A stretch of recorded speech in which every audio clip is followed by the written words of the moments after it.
तुम्ही याच्यामध्ये सेंद्रिय कर्ब वाढवा या वर्षी, त्याच्यामुळे तुमचं नायट्रोजन, तुमचं पाणी, तुमचं सगळं आपोआप मेंटेन झालं. हो.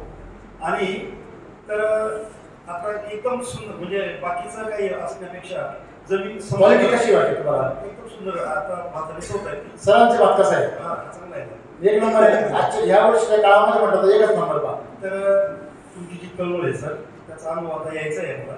परंतु या वर्षी आता पहिला अनुभव असा की निंदणी करण्यासाठी माणसं लागायचं, ती मजूर आणली आणि भातामध्ये फिरवल्यानंतर ती म्हणजे तणनाशक मारले का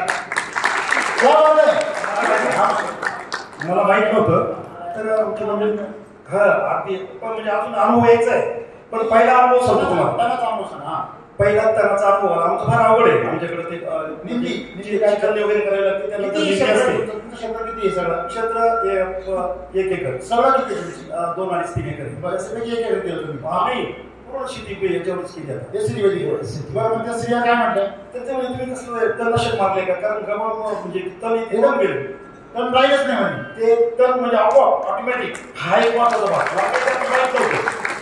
आम्ही म्हटलं संध्याकाळी म्हणाला ते बाया म्हणजे मजुरा सांगत होते.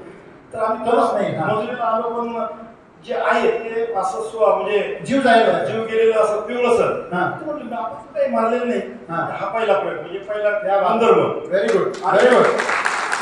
अहो हे तण म्हणजे आज नाकात दम आलाय शेतकऱ्यांच्या. हॅलो, जाता अनुभव इतकाच मी बोलेल सर. जे तळमळीनं आपल्या आणि आजची काळाची गरज आहे, अन्यथा आपण जगू शकणार नाही, हे अगदी नक्कीच आहे. आणि रासायनिकच्या विरोधात जोपर्यंत आपण जाणार नाही. आणि आता आम्ही हैराण झालो या संदर्भात, भात पिकून जमलो. आणि आता या वर्षीचं सुधारणावादी म्हणून याच्यामध्ये आम्ही यामध्ये शिरलोय आणि खूप अंतर्मुख झालोय. मला तर यासाठी आता तुम्ही हाबोपा शब्द वापरला म्हणून ज्ञानेश्वरीचा थोडाफार अभ्यास आहे माझ्याकडे.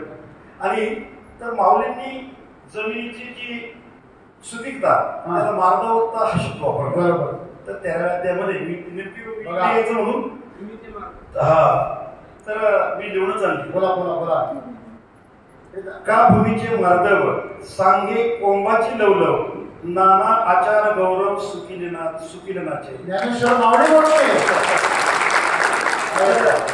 माऊलीचं मात्र काही रासायनिकता नसती. तर नक्कीच म्हणजे ते समृद्ध शेती ज्याला म्हणतो सर, फार तळमळीनं हा विषय या ठिकाणी मागतायत. तर खरोखर सगळ्यांनी इकडे वळावंच लागणार आहे, अन्यथा आपल्याला पर्याय नाही. आणि तर म्हणजे जमिनीची सुपीकता मार्दव ज्याला म्हणतो आपण, तर फक्त कोंबाची लवलव ऑटोमॅटिक सांगणार आहे तुमचा. Very good, very good. Thank you. Ramkrishna Hari. मी चंद्रभान लक्ष्मण चौधरी, राहणार आंबोड, अहिल्यानगर, आपल्या तालुक्यातल्या. म्हणजे सरांचे आणि आमचा एकच डोंगराचा पट्टा, फक्त हे तालुक्याच्या तिकडून तालुक्याच्या इकडून राहतो. माझा अनुभव असा आहे, गेल्या 1 वर्षापासून मी स्थिती वैदिकचं खत वापरतो. म्हणजे आपलं पोषण वापरतो. थोडक्यात आंब्याची लागवड केलेली, 700 झाडांची लागवड केलेली आहे. आतापर्यंत त्याला कुठल्याही प्रकारचा रासायनिक डोस फवारा त्याला मारलेला नाहीये. कशाला? आंबा. बर. 3 एकर आंबा 700 झाडं लावलेले आहेत. बर. आणि हे शेती वैदिकच आहे. फुटवे वगैरे एकदम छान आहे, एकदम छान आहे. आणि यावर्षी भाताला पण मी प्रयोग केला. 15 गुंठेच भात आहे माझं. 15 गुंठ्याला 15,000च त्याला टाकले, खेळ टाकले. म्हणजे आपल्या टोटल पावडर वगैरे सगळ्या टाकल्या. आणि त्याचा विशेष म्हणजे असं का मला 200 रुपयाने बुक झालाय. 200 रुपये किलो मला तांदूळ बुक झालेला आहे. 200 रुपये किलो बुक झालेला. शिल्लक नाही साहेब, शिल्लक नाही. बरोबर ना? गंभीर महाराजांचा 150 रुपयाने पुण्यामध्ये बुक झालेला आहे. मी म्हणलं त्यांचा 150 रुपयाला जातो, आपल्या जास्त झाला. म्हणजे मला जर आपण ठरवू शकतो, हा विश्वास आपल्यामध्ये निर्माण होतो. आणि आता कालच मी शेतामध्ये गेलो होतो. असंच ह्याच पद्धतीचा याच्यापेक्षा थोडंसं माझ्यामध्ये 15 दिवसाचा कमी मागा.